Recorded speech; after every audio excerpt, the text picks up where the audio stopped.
Hi, this is Alan Shea with Our Society, and I am so privileged to be here tonight with a gentleman who I've known, who's also been an incredible mentor for me as an individual.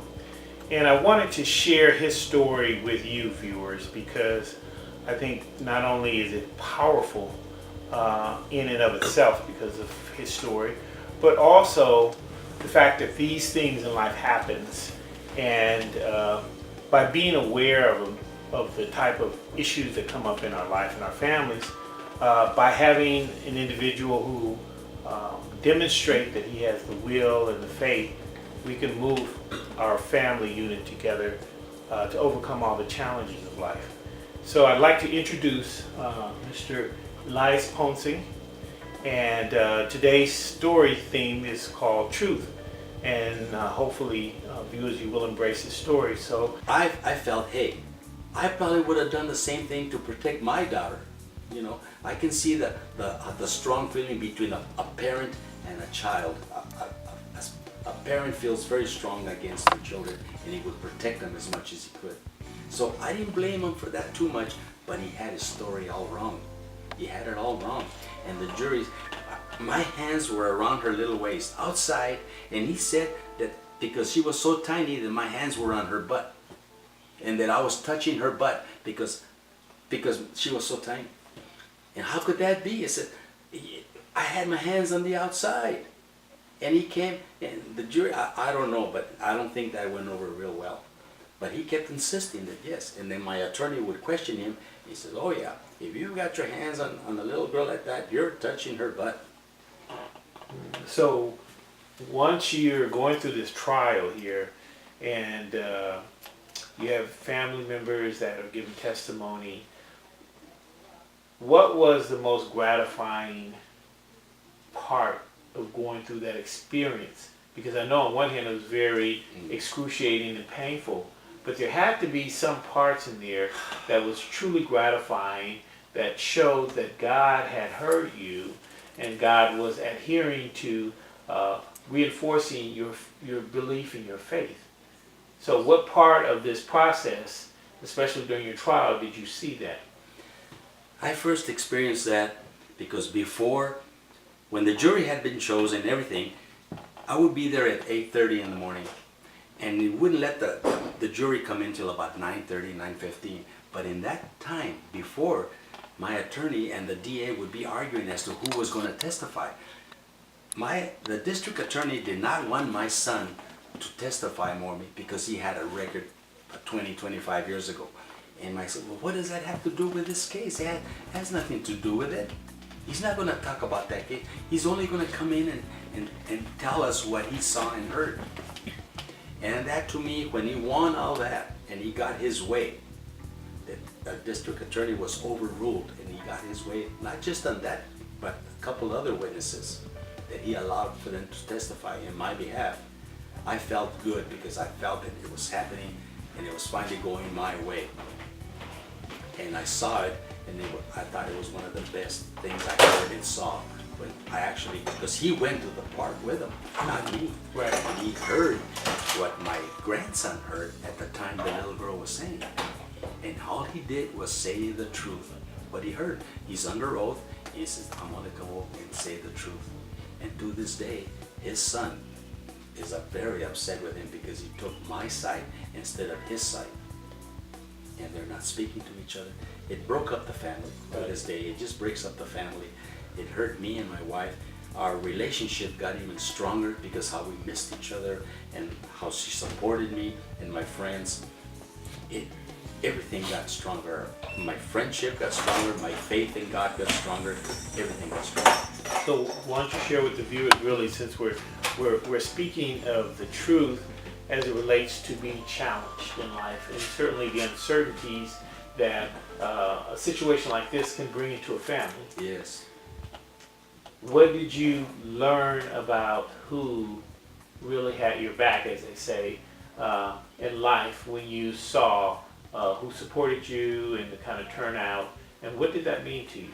It meant a lot. First of all, I was able to see my granddaughters speak in my behalf, my daughter, my son, my wife. I saw that, and my faith in God got stronger because I finally was seeing that what I was praying for was actually happening.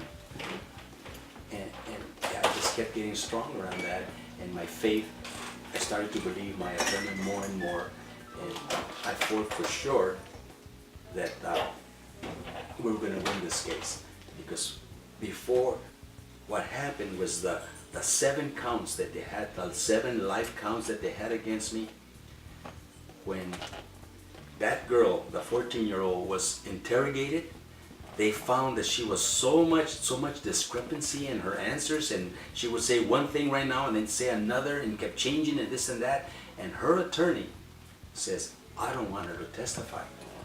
I am going to have her plead the 5th.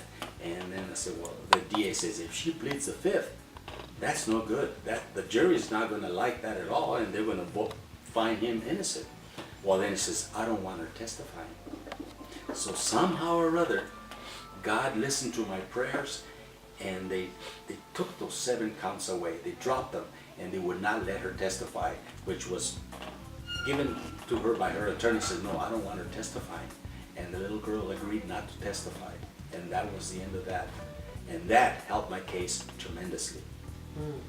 So that was the turning point when I thanked God and says, thank you, Lord. Thank you for listening to me. So why don't you share with the viewers, and this kind of will bring them to a full cycle. When you had the opportunity to have your day in court, what did that feel like, and how do you think you conveyed yourself to the jury? Even that was a little funny, because my attorney says, you know, he really doesn't have to testify, because the burden of proof is on the district attorney, and so on. I don't have to testify. But I told my attorney, I want to testify. I want to tell my story. I feel that it's very important. So we had to argue that point, because she wanted to bring up Rudy. And it had already been said by the judge, no, we can't do that. That dropped. Everything's been dropped. She's gone. It's over. So for the viewers to understand, you had the 14-year-old who made the 7 accusations. Yes, those were dropped. they were dropped. And they were only dropped shortly before you took the stand. So Yes. they were part of your original case, criminal Exactly. case, as you were Yes. getting ready to go to trial. Right, and they were dropped because that was a decision made by her attorneys and the district attorney. They could see when they started to interrogate her, there was something wrong with their stories. They were not jacking, they weren't consistent. So I says, no, this is not going to work. So everybody was in accordance to drop them, and that's what happened. And then to me, I felt that it became an easier case for my attorney, even with everything the way it was. My attorney felt that he could find me innocent, and he could prove to the people that I was innocent. And then when this happened, it became obvious to all of us that it was going to be a little bit easier. How much easier, I don't know, but I felt it, and he felt it, Right. and it turned out that way. So with your testimony as a witness, you took the stand. Yes, and I finally got my chance to say my story, and I felt very good about it. I was nervous, but I had butterflies, you know. He said that maybe I was going too fast or giving too much information. He says, calm down, wait till I ask you the question before you answer it. And I did the best I could. The following, I had to do it for 2 days. The second day, after he kept telling me that, I was much more calm. I had already gone through it, and I found that I wasn't as nervous as I thought I was going to be. And it just turned out to be really good. I felt good because I got to say my story, like the way I explained to you right now. Correct. It was just a simple, innocent diaper. Right. And because and a lot of people in the jury, in my way of thinking, they knew because they have children and they've done that themselves. Sure. And I think they're going to understand what I'm talking about because they've done it themselves. And it's very innocent. And it turned out to be that way. So why don't you share with the viewers, once you gave your testimony and you had completed your testimony on the witness stand, What did you think of the prosecutor's closing and your attorney's closing to give you a sense of, again, did God hear you? Yes, it was unbelievable. I felt, after I finally testified, I felt good of what I did, and my attorneys told me that you did good, you did real good. You know, we couldn't talk loud. I sat in between both of them, and he whispered to me, and he said, you did very good, you did great. So I felt good. And then I said, thank you, Lord, thank you, God, for letting me say my story. And I thought that everything was going much better. Then my attorney, they had to have what they call their closing arguments. Yes. And when I heard my attorney give his closing arguments, I thought he did a wonderful job, because he would get the question that the district attorney would ask that little girl, Alana, and it's on record. He says, look, ladies and gentlemen, it's on record. This is what she said. And you could see the inconsistency. Right. And he would bring that out, because the district attorney asked those questions, and she would say yes here and no there, and then go back to no and yes, and all that was brought up. But what I thought was unfair was the fact that he could only do that one time, and the district attorney could do it twice. Oh, okay. That, to me, I said, that's not fair. After she did hers, and then she came back and tried to counter his things, and then she could do it again, and my attorney could not. Right, right. I thought, well, that's the last thing they're going to hear is her side. Correct. And in hearing her side, did you think, or did you feel that she gave a very strong closing as well, or did you figure hers was kind of weak, or what was Well, going through I your mind? thought she did cover a lot of the questions. She countered. He would say, think of this man, his marriage, and so don't think of him as marriage, or try to restore this man's life. That has nothing to do with it. You have to go by what the evidence that you're hearing and seeing, and then she would bring up the good questions of her. You know, she would ask, and she would get the questions that were against me, or the positive answers that she had against me, and she brought them up again. So all these things, I said, wow, this is not good. And my attorney, I knew that he wanted to say something, but he couldn't. It's over. But then the most wonderful thing happened. My attorney says, I'm going to go talk to you, because he knew I was going to be taken back to the cell. I couldn't be there. Right. It had been handed over to the jury. I could not be there, so they took me back to my holding cell, and he wanted to talk to me. So they did. He come over, we're talking, and as we're talking, I think we only talked for about 3-4 minutes, and the deputy comes and says, hey, the jury already turned in a verdict. You got to go back to the courtroom. He says, what? And I said, wow, I can't believe it. And I was so nervous. I said, this is very, very nervous for me. How can it happen so fast?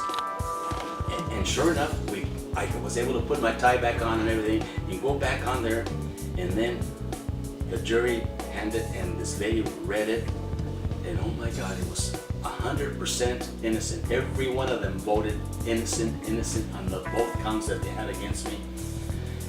And I cried to God, and I can't help it, I get emotional, and I'm crying, and my friend of 60 some odd years was next to me, and all I could do was hug him. We both cried as we hugged each other, and I said, thank you for what you've done for me, and thank you. And then they started to handcuff me, because they were going to take me back to my cell, because my attorney says I would like to have him released immediately. And the judge, I heard him say, fine, he can be released from here instead of being taken back to Wayside. And I was so happy, I cried, and I thanked God. And they took me to my cell. But as they were handcuffing me, I told him, bailiff, could I hug my attorney? Please let me hug him. And he says, go ahead. And he picked up my hand with a cuff, and I was able to hug him. And I said, thank you. And I couldn't stop crying. I was so happy.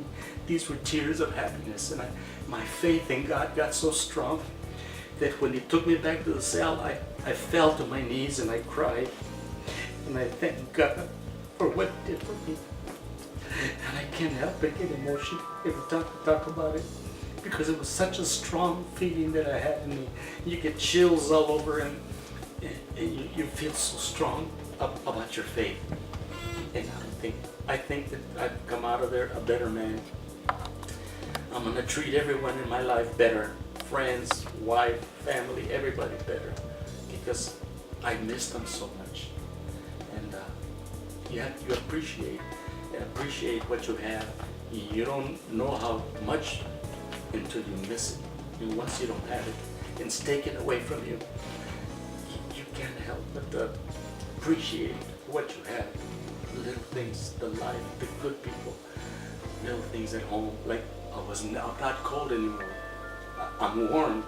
I've got a long sleeve shirt. I'm allowed to have it. I have a vest. I'm warm. I'm comfortable. So after the verdict, which was what, 15 minutes? Yes. Okay. The judge, my attorney tells me later on, says, that was the fastest I've ever had in all these years. I've never had a verdict come in so fast, because it usually takes 1 day, 2 days, maybe sometimes 3 days. He said, this was the fastest verdict I ever had in my life. And we both hugged, and I could feel that he almost cried with me because we were so happy. And I said, thank you for what you did for me. So by the end of this process, were you able to join up with your family? Yes.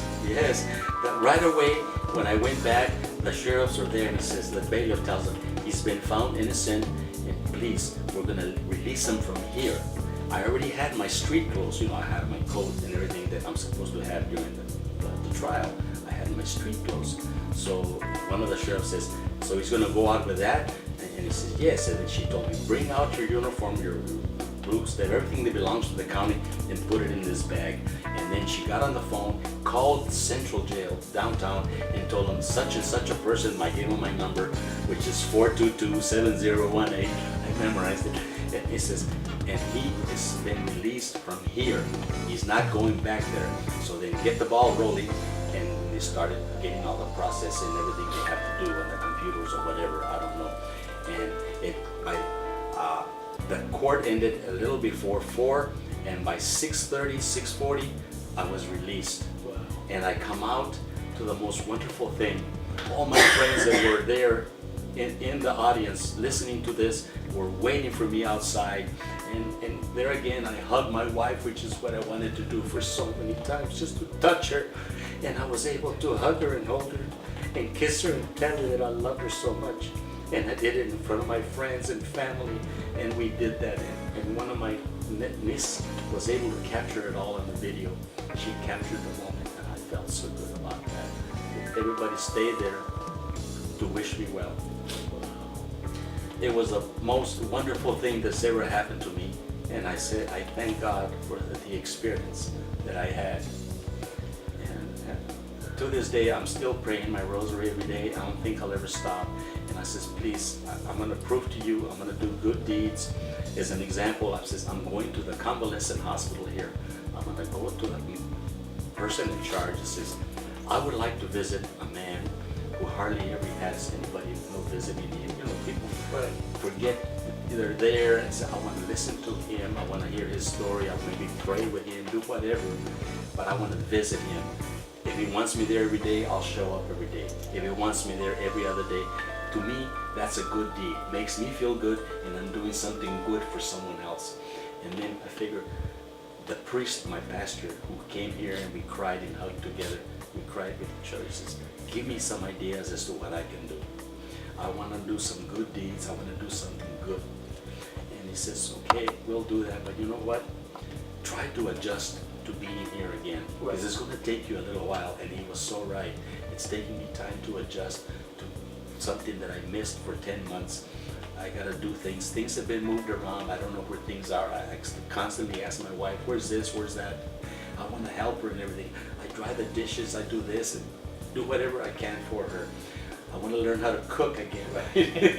Things like that. I am so happy to be here that I'm just enjoying every minute of it. So what would be the focus that you'd like to see in your future as it relates to reconciling with your grandson and taking this challenge that you've been assigned and building a real pathway for the future, for your community, for your children, your grandchildren, great-grandchildren? Because to me, it would clearly appear that these type of things don't happen for no reason. I mean, there has to be a reason behind Yes. everything. So It's true. Things happen for a reason. I gotta tell you something. While I was there with the Bible, praying and everything, the Bible says you have to learn to forgive. And that's one of the hardest things for us to do as humans, is to forgive someone who has hurt you deeply. And that's what this has been, the worst 10 months of my life. It's hurt me deeply. It's hurt my wife deeply, my family. But I have to learn how to forgive. And because I spend so much time praying and everything, I feel that I can forgive my grandson. But I am not going to go out of my way to tell him that. It has to come from him. And if he ever reaches out to me, I will be there. I love my grandson. He's a big part of my life. And people, friends, family that have been a part of my life, I love them. And I have to forgive him. And I think I can. Now my wife, on the other hand, she says maybe with years or down the road, it can happen to me. I can learn to forgive too, because it's very hard. We're human. And someone who hurts you deeply, it's hard to forgive. You want to be revengeful, you want to hold whatever. And I've learned to forgive. And I love him. And if he makes a move to be here and with his father, because he wants to kick my butt, he wants to kick his butt, that's how angry he is. He blames me for his divorce, which I had nothing to do with it. Right. But in his mind, I'm the cause of it. So I have learned to forgive him, but it's got to come from him. It's got to be his move. Because don't forget, not only did it mess up my family, it messed up his family too. His own sisters and brothers are against it. His own mother has called me and wishes me the best and so on and so forth. Tells me that she loves me and that she knew that I was okay. His own mother. right. And so he's a very angry man, and he blames it all on me, and he has to somehow or other get his life together before he even thinks of me. But if he ever does, and he makes an effort, I can forgive him, and I'll tell him to his face. But the rest of my family is going to take some time, because they're very hurt with him, very upset with him. And I don't blame him. Right. We're all different. We're all different individuals, and some people forgive sooner than others. Right. Some people never forgive. Right. They take it to their grave. Well, I don't want to take those things to my grave. right. Well, I hope, and one of the reasons that I wanted to capture this interview with you is because in my long history with you and your family, and It's I've been known a pleasure to know you. many, many years, that I think it's so much of a blessing as well as a curse that you've experienced what you've experienced. But I think, again, when God is giving you this assignment to test your faith, Yes. and you've overcome it, Thanks to then him. he's saying to you, Elias, you were chosen for a purpose. Now, what are you going to do with it? And now that you've been through this very excruciating process, anyone who's gone through our penal system would attest to how difficult and challenging it is. Very, very difficult. And then with yours, it's even more difficult because you had family, you had children, you had all these other elements that were factored into that struggle. Now it's like, how do you become anew and building and taking what God has put you through to say, how do you move forward? So for viewers who was watching this, this interview, what would you say that your ultimate hopes would be, so in a year or two from now we would see some of those hopes and goals? And in my mind, I have the rest of my life to thank God, and I'm going to thank him in a way of doing, in my mind, doing good deeds. When we were younger, for Lent, we would sacrifice, give up things. I'm going to give up chocolate, I'm going to give up candy, I'm going to give up my favorite food. Well, instead of doing that, I want to do good deeds. To me, that's stronger. Do a good deed. Help someone. Give someone money if he needs it. Give someone food, feed, things like that. And I think that with time between my priest and my wife and all of us are going to think of ways to do and keep doing it until I die, because I will never be able to say thank you enough to Jesus Christ for helping me the way he has. He listened to me, he heard my prayers, and he made them come true. And I will never, ever, ever forget that. And in my way of thinking, I have to do the best I can with whatever years I have left over to be as best as I can with a wife who loves me. I want to treat her. I want to have good years, no more bad years, just good, happy, comfortable years. Well, and in closing, Mr. Ponce, I'd like to shake your hand. Oh, be a pleasure. And I want to tell you how blessed I am that you're in my life, and that is why. You are a friend. That's what I'm talking about. I want you in my life. You've been a big part of my life, and it's going to get better. It's going to be better. I hope you don't forget that anytime you want, this is your home too. Well, thank you. Thank you. Know, and I mean that. Thank and you. You know I'm sincere. No, absolutely. And I've been comfortable with you for 34, 35 years, and I'll be seeing you for income tax. Okay. Well, and I thank you for that plug, and I just want to let the viewers know that these are the kind of stories that our society centers around. It's how we can be honest with ourselves and be responsible with our families. This is what community is built on. And if we continue to foster one family as they hear your story, I think we've done our job. Oh, wonderful. Yes, because we are getting away from the family unit, which is so important. You have to be, first of all, yourself, and then your family, and then your friends, basically in that order. And you have to keep the family unit strong. Get together with your family, your immediate family, then you have your extended family. Your immediate family is so important because they're the ones that suffer right along with you, the way my wife and family have.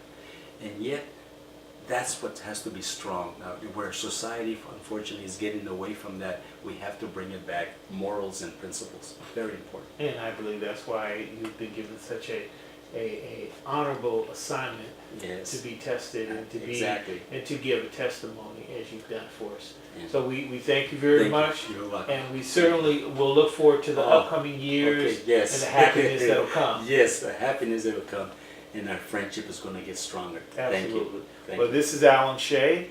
We are closing out this segment of The Truth with Mr. Alice Ponce. Thank you.